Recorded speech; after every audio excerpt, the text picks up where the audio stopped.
Bienvenue à cette rétrospective, voici les grandes actualités de la semaine. L'opposition congolaise est orpheline, l'incarnation de cette force politique n'est plus et Etienne Tshisekedi Mulumba est décédé le 1er février 2017 à Bruxelles. Âgé de 84 ans, le leader de l'UDPS et du Rassemblement a succombé à une embolie pulmonaire. Pour les analystes, c'est une grande perte pour la classe politique congolaise. Et puis en cette semaine, la cité du fleuve dans le quartier Kingabo dans la commune de Limete a été visitée par le ministre congolais des Affaires foncières. Félix Kabange-Numbi est allé se rendre compte du travail abattu par cette entreprise britannique de droit congolais que dirige Robert Choudry. Ils sont désormais connus, les finalistes de la CAN Gabon 2017. Le Cameroun face à l'Égypte ce dimanche 5 février 2017 à Libreville. Une troisième fois pour la finale des CAN entre ce duo. Cette rencontre sort l'Égypte et le Cameroun de cette année difficile dans le foot. C'est à 17h22 ce mercredi 1er février 2017 à la clinique Sainte-Élisabeth de Bruxelles que l'opposant historique Etienne Tshisekedi est décédé. Le président de l'UDPS y séjournait depuis le 24 janvier dernier pour une visite médicale de routine. Âgé de 84 ans, Etienne Tshisekedi aura marqué l'histoire du Congo-Zaïre depuis l'indépendance. Candidat malheureux à l'élection présidentielle de novembre 2011, il n'a jamais reconnu la victoire du président Joseph Kabila et s'était même proclamé président élu de la RDC après l'annonce des résultats officiels. Il aura été depuis plus de 35 ans le symbole de la résistance pour la démocratie. Ami et collaborateur du feu maréchal Mobutu, premier diplômé en droit en RDC en 1961, ce natif de Lulabour, Etienne Tshisekedi a débuté sa carrière politique dans le MNC de Patrice Emery Lumumba et d'Albert Kalonji en 1958.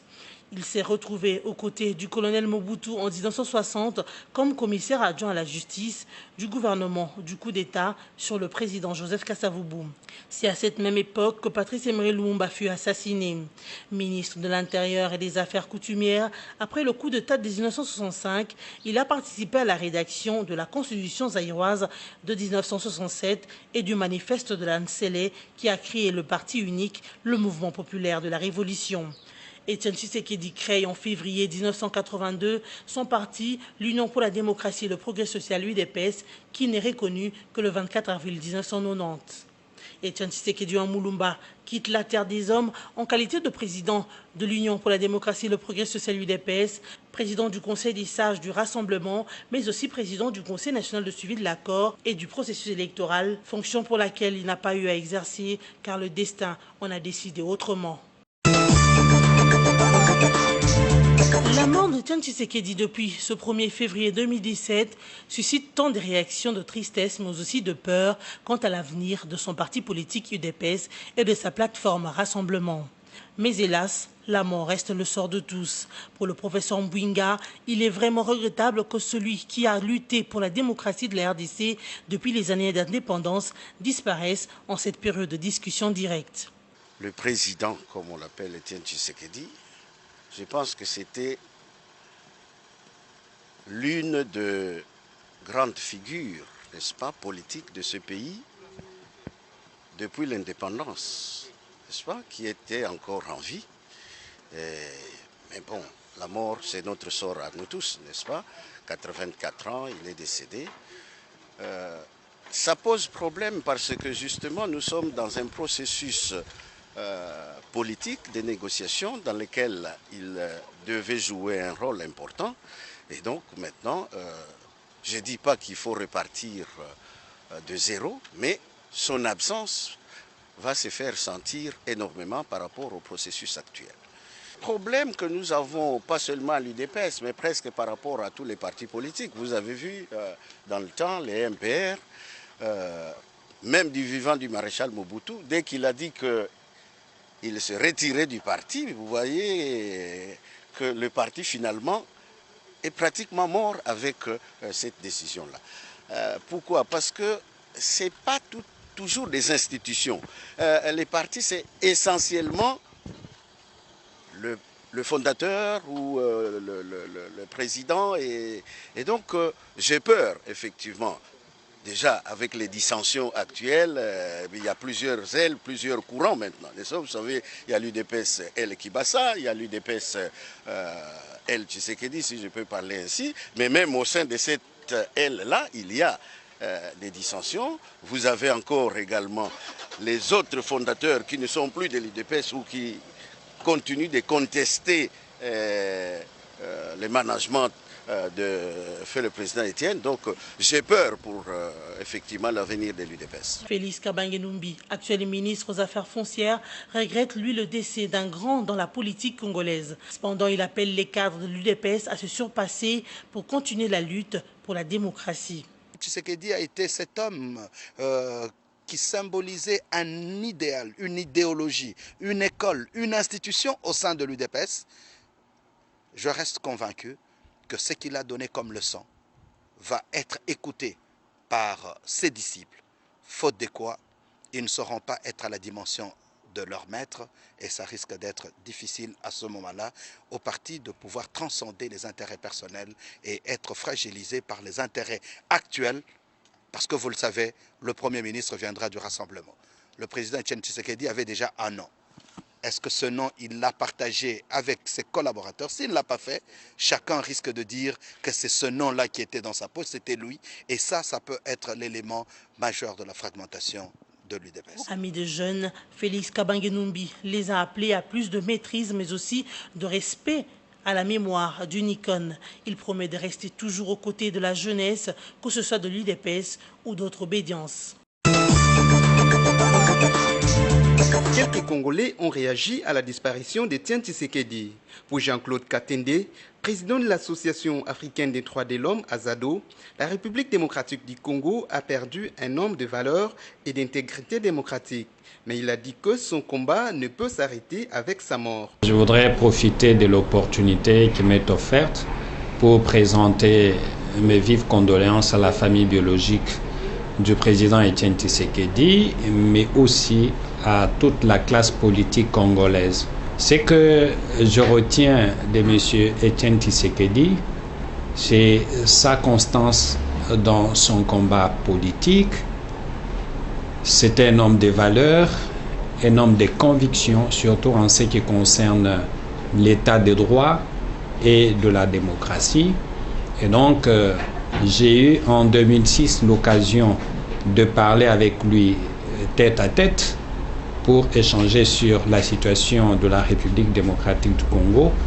Et lors de cet entretien, l'impression qu'il m'avait donnée, c'est qu'en dépit de son âge qui était déjà avancé, il restait égal à lui-même, convaincu par des valeurs démocratiques et aussi par l'état de droit.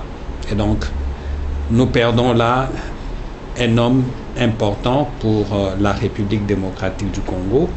Et nous pensons que son combat va être poursuivi. Pour Richard Mayamba, fonctionnaire de l'État, la RDC a perdu une personnalité politique de taille qui n'est pas arrivée à la terre promise pour laquelle il s'est battu toute sa vie.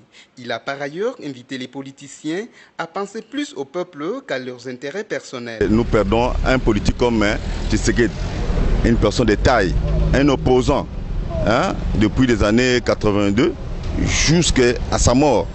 Bien sûr que bien avant avec Mobutu ils ont travaillé au niveau du pouvoir, mais quand il s'est retiré pour chercher à mener une population vers, n'est-ce pas, la terre promise, dans l'opposition, donc il est mort dans l'opposition, ça pouvait que m'inquiéter personnellement. Je ne suis pas vraiment content de sa mort comme ça, subite, une mort qui nous a pas vraiment, qui n'a pas été préparée, pendant qu'on a besoin de lui.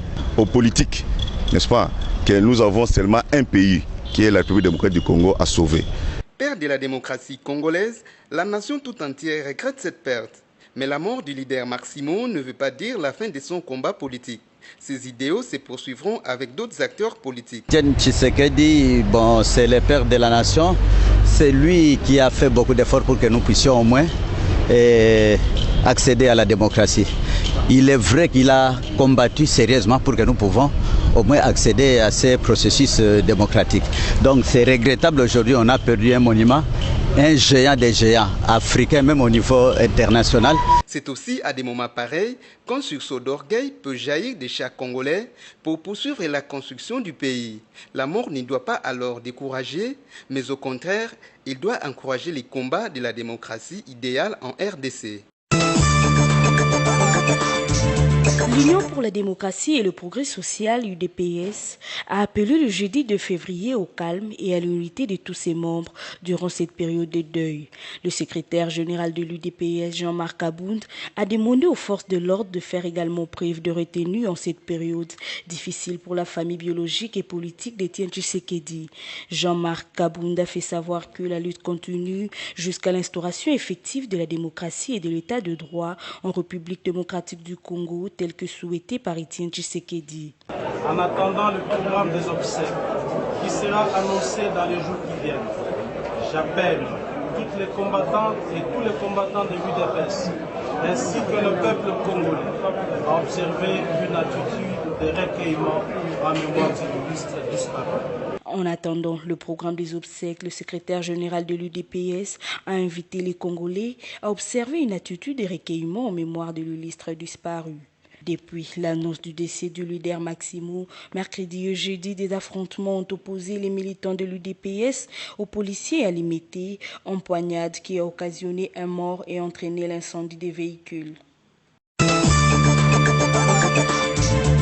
En dépit de tous nos efforts pour trouver par un dialogue inclusif, vous n'entendrez plus cette voix, celle du combattant et symbole de la résistance pour la démocratie en RDC. Né le 14 décembre 1932 à Lulabour, actuel Kananga, dans une famille modeste du Kasaï, une province du centre de ce qui était une colonie belge, Étienne Tshisekedi Mulumba a commencé à vibrer dans la politique aux années de l'indépendance du Congo en 1960.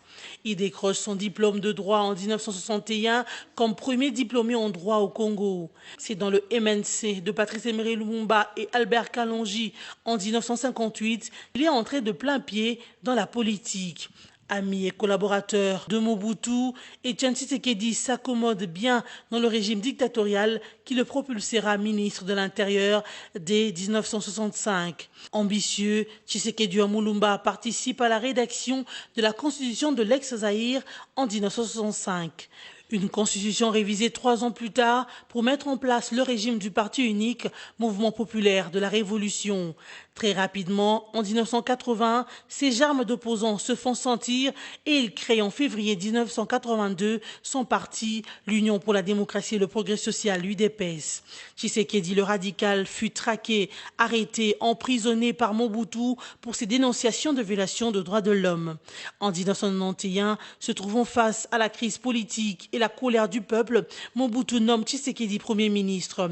Il n'exerce que pendant quelques jours et il y retourne encore pendant 3 mois en 1992 à l'issue de la conférence nationale souveraine tenue de 1990 à 1992. La conférence nationale souveraine qui ouvre la voie au multipartisme, raison de la reconnaissance officielle de l'UDPS en avril 1990. Dans les dernières heures du Zaïre de Mobutu, Étienne Tshisekedi est encore nommé Premier ministre en avril 1997 pour 8 jours seulement. À l'arrivée de l'AFDEL avec Mouzé Laurent Désiré Kabila, le sphinx de Limité est resté opposant même durant le pouvoir de Joseph Kabila. Il est mort le 1er février à Bruxelles en qualité de président de l'UDPS et du Rassemblement, mais aussi président du Conseil national du suivi de l'accord du 31 décembre signé à la SANCO, une fonction qu'il n'a pas eu la chance d'exercer. Cependant, des observateurs se demandent si Étienne Tshisekedi était à la recherche du pouvoir ou il s'est tout simplement battu depuis Mobutu pour que les Congolais accèdent à la démocratie. Qu'à cela ne tienne, Étienne Tshisekedi Mulumba reste une icône, un combattant pour la démocratie, bref, un grand qui a marqué plus d'une décennie de la politique congolaise. En sa mémoire, des recueillements sont organisés en Belgique comme à Kinshasa. Pendant ce temps, l'UDPS se dit ouvert à toutes les suggestions pour l'organisation des obsèques de son leader Maximo, Étienne Tshisekedi Mulumba. Les travaux à la Cité du Fleuve dans la commune de Limité ont pris une vitesse de croisière. Déjà 300 appartements ont été livrés, 200 autres sont en construction, dont 120 en phase de finition. Pour se rendre compte du respect des normes de construction, car le sol et le sous-sol appartiennent à l'État, le ministre des Affaires foncières, Félix Kabange-Numbi, a effectué une visite dans ce site. Satisfaction au regard de ces chefs-d'œuvre d'une société privée britannique de droit congolais qui valorise la République démocratique du Congo. Nous sommes venus nous rendre compte de la matérialisation de ce projet et de discuter avec lui sur les titres, les différents documents par rapport au foncier. Et nous sommes quand même très heureux de constater que, hormis quelques petits détails qu'il faut améliorer, nous sommes heureux de constater que c'est quelqu'un qui est en ordre avec les affaires foncières et qui travaille en collaboration avec nos services. Donc c'était très important que nous puissions voir d'abord ce qui se fait actuellement, qu'est-ce qu'il y a comme projet et de vérifier si l'État se retrouve. Parce que vous savez, le ministère des Affaires foncières, c'est également un ministère d'assiette. C'est un service d'assiette et de pouvoir échanger avec lui pour améliorer les relations entre la Cité du Fleuve et le ministère des Affaires foncières. De son côté, Robert Choudry, administrateur directeur général de la Cité du Fleuve, s'est vu honoré par cette visite du ministère des Affaires foncières. Il espère cependant que le gouvernement congolais continuera de l'accompagner dans ce projet. Nous sommes des investisseurs privés et du gouvernement congolais. Nous attendons qu'il nous prépare une plateforme de travail et un climat des affaires propice. Nous savons que nous partons de là où nous partons, que la situation est difficile, mais nous avons très bien travaillé jusqu'à présent et malgré les difficultés l'année dernière, la machine se remet en marche et nous progressons bien. Oui. Notez aussi que désormais, certains appartements coûteront 90 000 $. Le système d'achat reste le versement d'un acompte de 50% à la commande et le solde de 50 autres % à verser après une année et non 2 ans comme auparavant. Pour ceux qui payent la totalité à la commande, il y a des conditions particulières qu'offre la Cité du Fleuve. Mise en place d'une commission chargée d'étudier les voies et moyens pour résoudre un tant soit peu le problème d'embouteillage à Kinshasa par José Makila, le vice-premier ministre, ministre des Transports et Voies des Communications, le week-end dernier au cours d'une réunion tenue à Kinshasa. Au sorti de cette réunion, 3 causes ont été identifiées comme facteurs principaux d'embouteillage dans la ville de Kinshasa, notamment la formation des conducteurs, la problématique des engins en circulation et l'état de délabrement actuel de la voirie urbaine de la capitale. Le ministre provincial des Transports, Godard Motemonan, est désigné président de cette commission. Le commissaire provincial de la police nationale congolaise pour la ville de Kinshasa, Célestin Kanyama, les directeurs généraux de la Commission nationale de prévention routière, CNPR, ceux de l'Office des voiries et traînages, du Fonds national d'entretien routier, FONER, de l'Agence congolaise des grands travaux, ACGT, et du représentant de l'Association congolaise des chauffeurs, ASECO, font partie de cette commission. Ils ont été chargés de présenter dans 48 heures des propositions concrètes susceptibles de résoudre cette problématique d'embouteillage. Les participants ont, en urgence, formulé des recommandations jugées nécessaires pour atténuer l'ampleur des embouteillages. Il s'agit notamment de veiller à l'octroi des permis de conduire en ne délivrant ces documents qu'aux candidats qui remplissent les conditions requises. Il a été demandé également à la CNPR de présenter la liste exhaustive de tous les centres de formation des conducteurs dits auto-écoles opérant dans la capitale congolaise. Le FONER a été chargé de financer en urgence la réhabilitation des routes dites primaires en tenant compte de leurs priorités. À la police nationale congolaise, il a été suggéré le déploiement des éléments qualifiés sur les artères en vue de réguler la circulation routière. 72 heures de grève décrétées par le médecin de l'hôpital général de référence de Kinshasa, ex-Mama Emo, depuis ce mercredi 1er février 2017. Les blouses blanches de cette structure de santé reprochent à André Kimbuta, gouverneur de Kinshasa, de les avoir agressés et insultés en plein exercice de leurs fonctions. Selon le syndicat national des médecins, tout a commencé quand les hommes en uniforme ont débarqué mardi dernier au centre de dialyse de l'hôpital. Ce, pour exécuter la lettre d'une autorité gouvernementale qui rappelait la fin du contrat des médecins 6 ans après le travail dans ce centre de dialyse. En effet, ce centre de dialyse qui partage le même bâtiment avec le centre de dialyse de l'hôtel de ville de Kinshasa fonctionnait en partenariat avec une organisation non gouvernementale. Les médecins trouvés sur place ont refusé d'arrêter le travail pour raison de délicatesse des soins de la dialyse administrés sur les malades. C'est alors que les médecins ont demandé un peu de temps pour prendre des dispositions afin de ne pas mettre la vie des malades en danger. Selon toujours les syndicats des médecins, c'est après le départ des hommes en uniforme que le gouverneur de Kinshasa est arrivé avec des policiers à qui il a été donné l'ordre d'arrêter tous les médecins trouvés sur place. Et c'est la goutte d'eau qui a fait déborder le vase. Nous, médecins de l'hôpital provincial général de référence de Kinshasa, réunis en assemblée extraordinaire ce matin, suite à l'agression de médecins en leur lieu de travail par monsieur le gouverneur de la ville-province de Kinshasa, monsieur André Kimbuta Yango et sa suite, en date du 31 janvier 2017, vu les propos injurieux, le traitement dégradant, l'humiliation subie par le médecin au regard médisé de la population, de gardes-malades, de malades ainsi que de passants. Le médecin décide à ce jour d'arrêter le travail pour une durée de 72 heures. Seules les urgences seront assurées pendant ces temps. Nous mettons en garde toutes les autorités de ces pays. Quiconque abusera de son pouvoir sur le dos du médecin, il en payera le prix. Il faut signaler que, ce même jour, le médecin directeur de l'ex-Mamayemo, le docteur Diabeno, a été remplacé à la va-vite par le docteur Cléron Mbaki. Ils ont ensuite procédé à la remise reprise.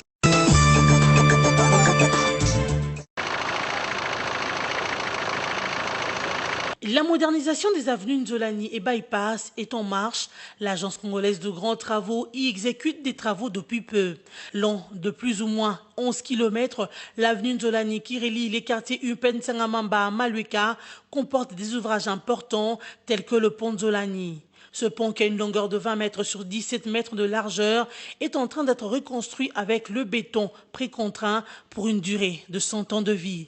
Le pont Nzolana, une fois fini, va décongestionner Sangamamba et Malueka dans la commune de Ngalema.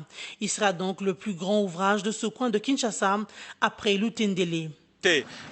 Toutes les structures, les entreprises qui sont impliquées dans ces projets, en commençant par l'Office des routes, l'Agence des grands travaux qui est en train de superviser cette partie, les entreprises chinoises pour la qualité du travail qui est en train de se faire. C'est une route très importante, on appelle ça une voirie structurante, c'est-à-dire une voie d'accès très importante pour la ville. Donc le gouvernement est en train de fournir tous les efforts nécessaires pour que cette voie, cette route, cette avenue Bypass revienne opérationnelle le plus tôt possible. Là, nous venons de voir les ponts qui viennent d'être réalisés.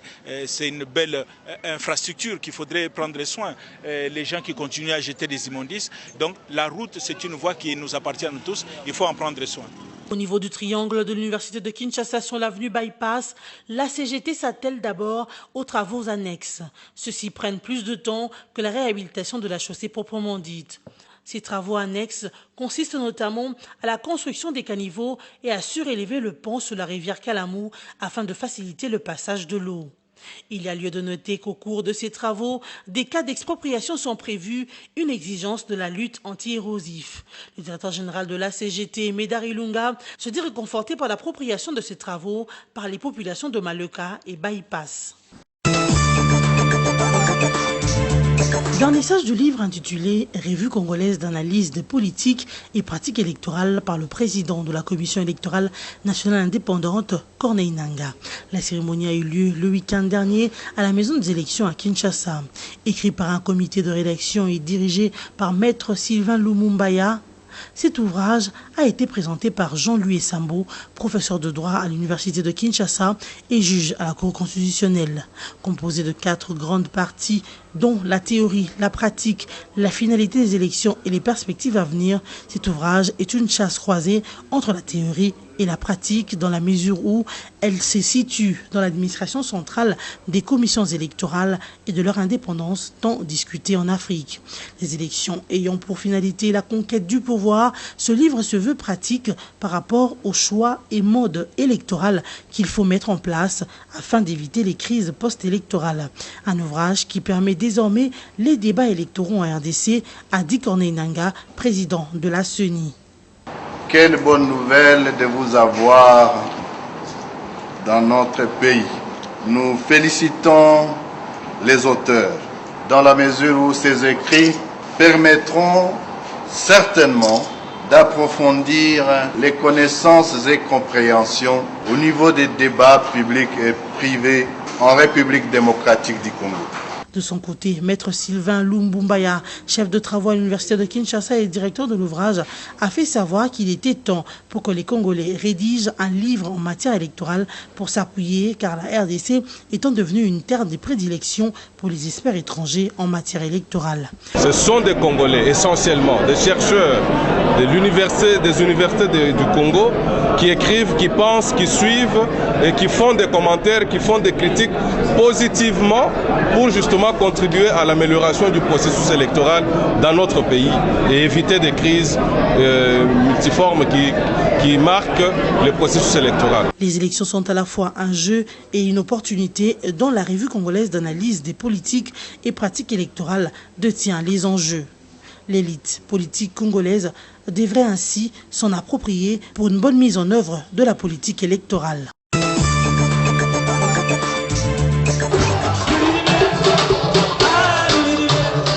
Organisé à Goma dans la province du Nord Kivu, le festival Amani a commencé ses préparatifs depuis quelques jours en prévision de sa 4e édition qui se tiendra du 10 au 12 février prochain. Selon les organisateurs de cet événement à caractère socio-culturel, 36 000 personnes sont attendues pour cette édition. Notez que cette grande manifestation qui vise principalement à promouvoir la paix et la réconciliation dans la partie est de la RDC, a prouvé que la région de l'Est regorge des endroits extraordinaires et qu'elle a un grand potentiel du développement. La 4e édition du festival Amani vise plus encore à faire la promotion de l'entrepreneuriat des jeunes en leur offrant un espace d'expression et d'innovation, a expliqué Éric Delamotte, l'initiateur de ce festival de chant et de danse. Pour cette 4e édition, le festival Amani a pour inviter les musiciens Jibin Piana du Wenge Musica BCBG et Jean Roubal Kalala qui vont prester au cours de la manifestation.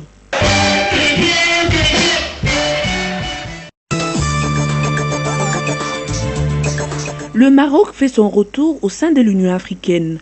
Après 33 ans depuis son départ, le Maroc retourne dans la grande famille africaine à l'occasion du 28e sommet de l'Union africaine tenu à Addis Abeba, en Éthiopie. Les débats à huis clos entre le chef d'État africain sur la discorde opposant le Maroc au Sahara occidental a très vite tourné en faveur du Maroc. Un compromis qui, pour Mohamed VI, est une victoire personnelle et une occasion pour lui de mobiliser les amis du Maroc en faveur de sa réintégration dans les girons de l'organisation panafricaine. Malgré le point de vue différent de chefs d'État africains qui s'y sont exprimés sur cette controverse, le Maroc a accepté sans condition le principe et les objectifs contenus dans l'acte constitutif. Une position qui lui donne son ticket de retour dans l'Union africaine. Pour certains chefs d'État, la rentrée du Maroc au sein de l'Union africaine va davantage consolider l'Afrique. Rappelons que Rabat a quitté l'Union africaine en 1984 pour marquer son désaccord sur le dossier du Sahara occidental. D'où son retour est un événement historique pour l'organisation panafricaine. L'aventure des léopards de la RDC à la Coupe d'Afrique des Nations Gabon 2017 s'est arrêtée dimanche 29 janvier au quart de finale. Les fauves congolais sont tombés face aux Black Stars du Ghana sur un score de 2-1. Le rêve des Congolais s'est transformé en cauchemar suite au penalty infligé aux léopards en milieu de la seconde mi-temps à la suite d'une poussette de Lomalissa sur son adversaire sur la surface de réparation. L'élimination des léopards a été presque amèrement accueillie par des millions des Congolais qui s'y sont cependant consolés du beau jeu que le 11 national a développé sur le terrain, surtout en première mi-temps. Les léopards ont en effet su contenir l'adversaire et se montrer très offensif par moments, mais le réalisme ghanéen a fini par l'emporter. Le Black Star du Ghana ont su profiter des erreurs défensives des léopards qui, pour leur part, ont joué de la belle chance à plusieurs occasions qui n'ont pas pu être transformées. Titularisé pendant le match, l'attaquant de pointe Dieu Merci Mbokani s'est en effet plusieurs fois retrouvé en posture décisive sans réussir à envoyer le cuir au fond de filet. D'après le sélectionneur national de la RDC, Florent Ibenge, il faut assumer le résultat, telle est la loi du football, car on ne peut pas toujours gagner. Et de poursuivre tactiquement, tout était mis en place pour pouvoir gagner le match, sachant qu'il fallait vraiment s'y mettre contre les Ghanéens et n'y pas attendre. Malheureusement, malgré le rythme mis en première mi-temps, les léopards ne sont pas parvenus à marquer contre une équipe ghanéenne qui a endormi les fauves congolais. La page de la CAN 2017 est ainsi tournée, mais l'aventure internationale des léopards n'est pas finie puisqu'ils doivent affûter leurs armes pour parachever la campagne des éliminatoires pour la Coupe du Monde Russie 2018. Pour l'heure, la RDC demeure en tête du groupe A avec 6 points devant la Tunisie qui a le même nombre de points mais qui est derrière Angola à vérage. En même temps, les fauves congolais vont devoir se relancer pour la Coupe d'Afrique des Nations 2019 qui se jouera au Cameroun. La RDC se trouve en groupe G des éliminatoires avec le Congo-Brazzaville, le Zimbabwe et le Libéria. Les 6 journées éliminatoires se joueront de juin 2017 à novembre 2018. Ce ballon, oh quel but! Oh quel but! Les 2 finalistes de la CAN Gabon 2017 sont désormais connus. Les équipes d'Égypte et du Cameroun s'affronteront pour la 3e fois en finale de la Coupe d'Afrique des Nations de football. Ça sera donc le dimanche 5 février à Libreville. Ces retrouvailles marquent aussi le retour des Égyptiens et des Camerounais au plus haut niveau après 7 années difficiles dans le football. Après donc 7 années ternes, l'Égypte et le Cameroun, les 2 nations les plus titrées du tournoi, ont retrouvé les cimes du football africain ce 1er et 2 février 2017. Ce sera leur 3e confrontation à ce niveau de la CAN après les victoires de l'Égypte en 1986 et en 2008. Le Cameroun est arrivé en finale de la CAN Gabon 2017 après avoir battu le Ghana par un score de 2-0. Il rejoint ainsi l'Égypte qui, un jour plus tôt, a battu le Burkina Faso au tir au but par un score de 5-4. Par ailleurs, la 3e place se jouera samedi 4 février entre les 2 sélections perdantes de demi-finale que sont le Ghana et le Burkina Faso à Libreville, au Gabon. Nous vous rappelons les grands titres développés. L'opposition congolaise est orpheline, l'incarnation de cette force politique n'est plus et Etienne Tshisekedi Mulumba est décédé le 1er février 2017 à Bruxelles. Âgé de 84 ans, le leader de l'UDPS et du Rassemblement a succombé à une embolie pulmonaire. Pour les analystes, c'est une grande perte pour la classe politique congolaise. Et puis en cette semaine, la cité du fleuve dans le quartier Kingabo dans la commune de Limete a été visitée par le ministre congolais des Affaires foncières. Félix Kabange-Numbi est allé se rendre compte du travail abattu par cette entreprise britannique de droit congolais que dirige Robert Choudry. Ils sont désormais connus, les finalistes de la CAN Gabon 2017. Le Cameroun face à l'Égypte ce dimanche 5 février 2017 à Libreville. Une 3e fois pour la finale des CAN entre ce duo. Cette rencontre sort l'Égypte et le Cameroun de cette année difficile dans le foot. Merci d'avoir suivi cette rétrospective. À la semaine prochaine.